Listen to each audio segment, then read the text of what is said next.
Assalamualaikum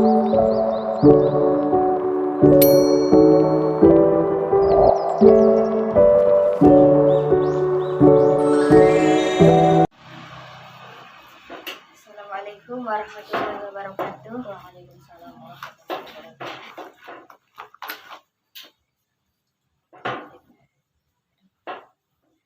Puja dan puji syukur kita kehadirat Allah Subhanahu wa taala yang telah memberikan kita bahasa dan waktu sehingga kita dapat berkumpul di hari yang berbahagia ini.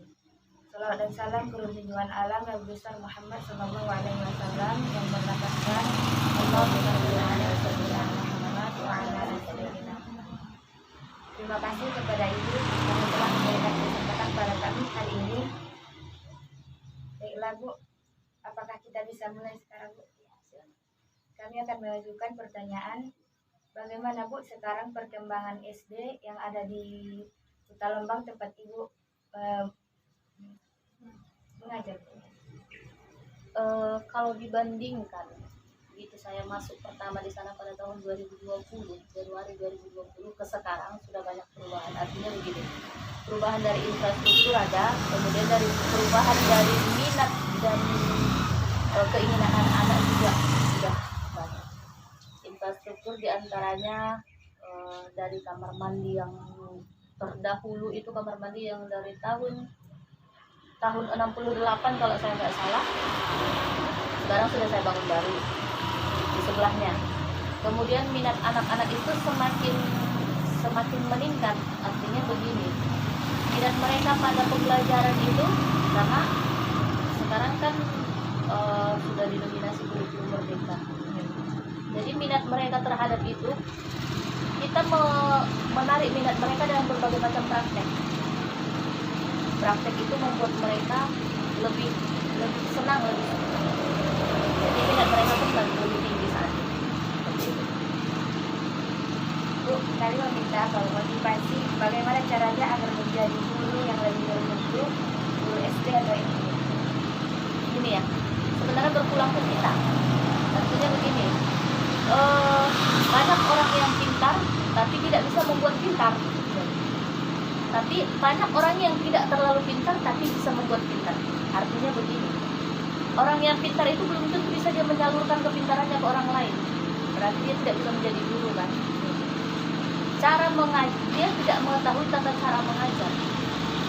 Jadi cara mengajar itu sebenarnya kalau yang sekarang diterapkan tidak ada hukuman.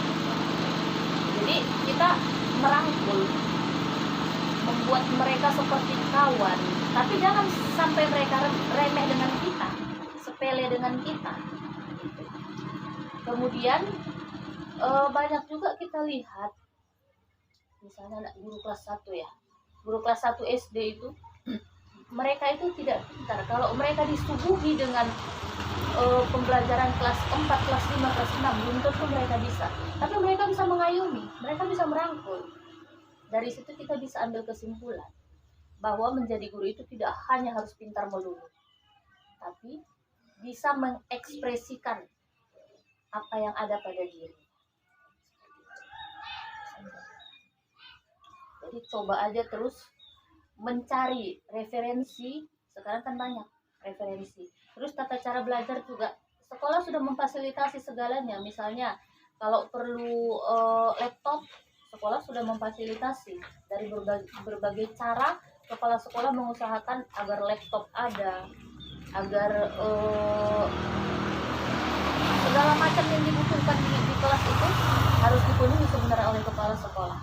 Apalagi saat ini kalau guru kelas dia yang sudah sertifikasi, itu kan mereka diwajibkan bisa mempergunakan laptop. Bahkan mereka diwajibkan untuk membeli laptop masing-masing. Karena sertifikasi itu kan tunjangan bagi mereka. Itu. Tapi sebenarnya tanpa itu pun sekolah sudah memfasilitasi. Jadi dari berbagai media, dari berbagai sumber, kita bisa mengetahui tata cara mengajar yang baik itu bagaimana. Dari situlah kita menambah pengetahuan yang kita dapat, seperti kalian ini kan, yang kalian dapat dari bangku perkuliahan, tambah lagi dari media online dan sebagainya. Dengan alat canggih sekarang. Iya, sekarang udah canggih. Dari YouTube kita bisa tahu apapun, dari Google kita sudah bisa mengakses apapun.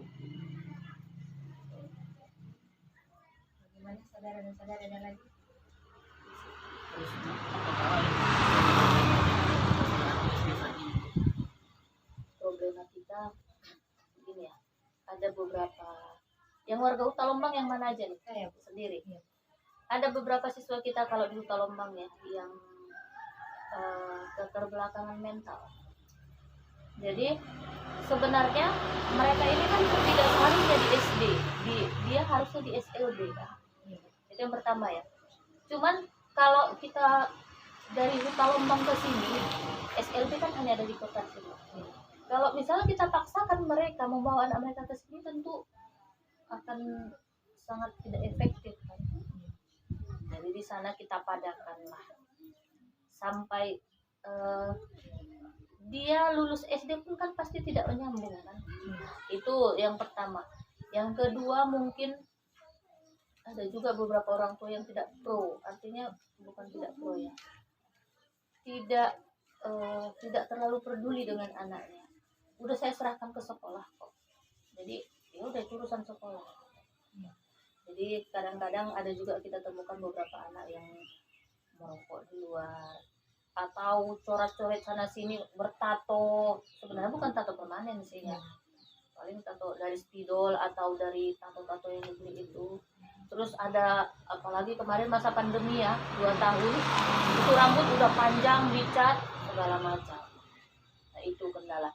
Jadi dari situ kita simpulkan, karena kan tidak sekolah, jadi perhatian orang tua itu kurang. Itulah sebenarnya masalah utamanya ya, perhatian orang tua. dan bagaimana guru yang dibutuhkan SD saat ini? Guru yang dibutuhkan SD itu yang mau. Ya, dia kalau tidak tahu mau bertanya, mau belajar, mau mencari sumber, mau mencari referensi. Itu sebenarnya. Kita tidak butuh orang yang pintar. Tapi ya, kepintaran itu dia sendiri untuk apa? Kita kan kepintaran kita untuk disalurkan kepada mereka, anak bangsa ini. Tuh.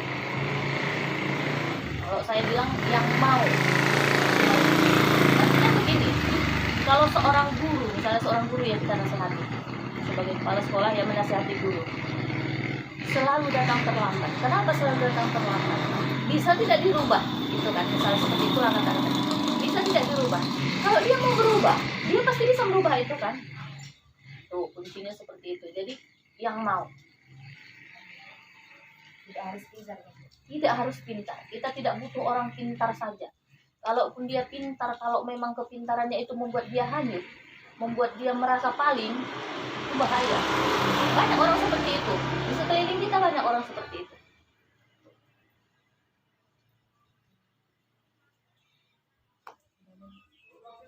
Tanyakan aja.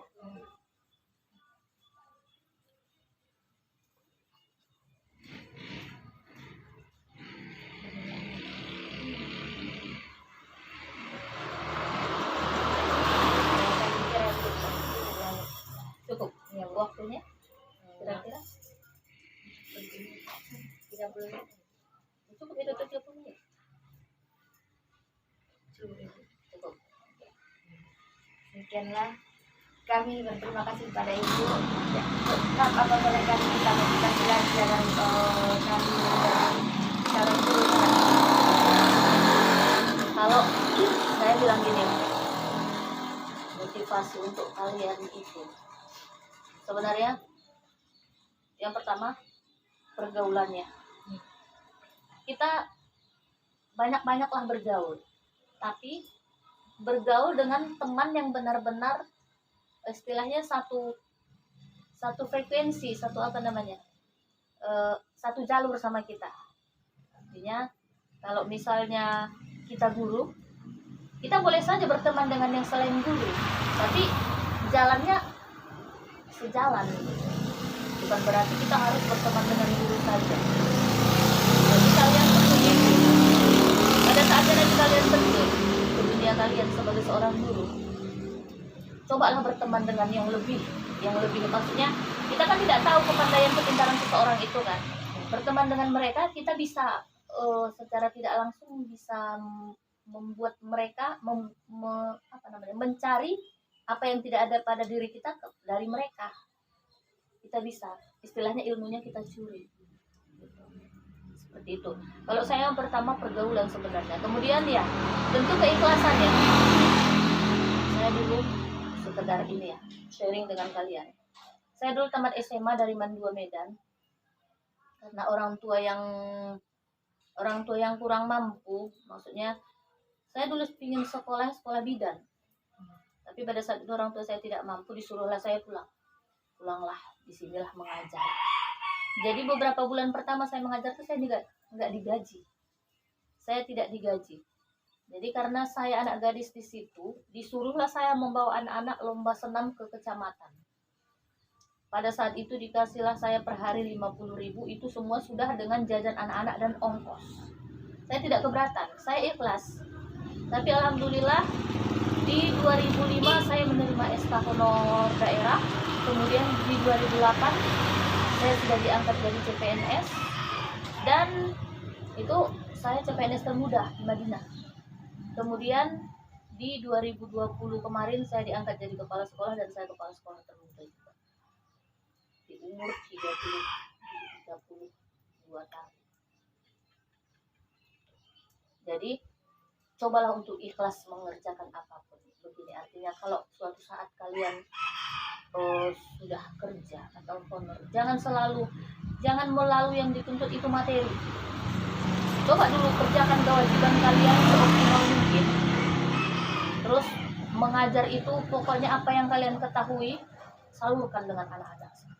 Ikhlaskan dari sini, karena itu kunci utama sebenarnya. Makasih Bu. Bu, gimana tadi ada kesalahan kami mohon maaf. Iya, saya juga gitu ya. Mana tahu ada kesalahan dari kata-kata saya juga minta maaf dengan kalian, atau keterlambatan saya tadi. Gak apa-apa Bu. Assalamualaikum warahmatullahi wabarakatuh. Waalaikumsalam warahmatullahi wabarakatuh.